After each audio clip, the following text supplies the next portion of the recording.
Akala ko kakasa. Nung makilala ko, biglang kumaripas ang takbo eh. Itong si Joe, masyado malusyon. Matagal ko nung naririnig sa'yo yan eh. Uminom ko na lang. Kayo talaga oh. Lagi niyo ako sinasalungat. Totoo naman eh. Wala namang katuturan yung kinukwento mo eh. Luring, si Des, galit ba sa amin? Hindi pagod lang yon. Baka nagpapahinga na. Baka makatulog yun. Punta mo. Hirap dito eh. Yung dalawa may kausap. Eh paano ako? Parin Jimmy, masyadong mainit ang ulo mo eh. Anong malay mo kung nagpapaganda lang yon? Di ba? Sige na, tawagin mo. Tingnan ko kung anong magagawa ko. Huwag mong tignan, gawin mo. Baka ako pamalis eh, ako papasok dyan. Relax, Jimmy baby!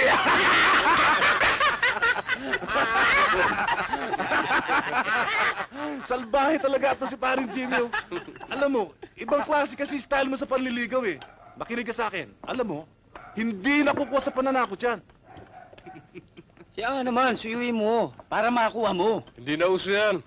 Pasensya na kayo mga kasama. Manyakis to eh. Luz!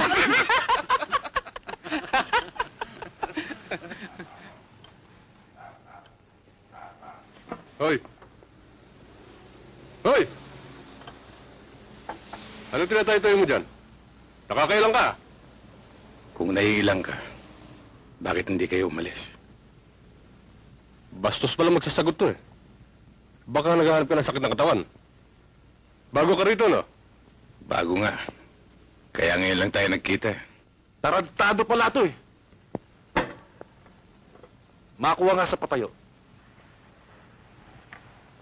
Mabuti pa kinuha mo na sa paupo eh.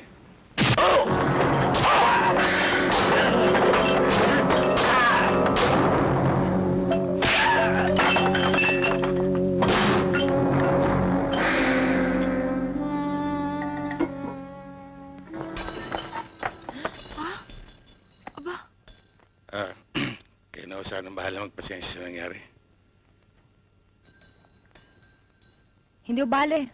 Talaga magugulo mga yan eh. Wala akong ginawa dito, kundi ang mangikil at maglasing. pero mag-iingat ka pa rin. Marami silang magkakasama. Baka kanila balikan. Siya nga pala. Bakit kaaga-aga wala na ako nakikitang tao sa labas ng bahay? Maraming bagay nangyayari dito sa amin.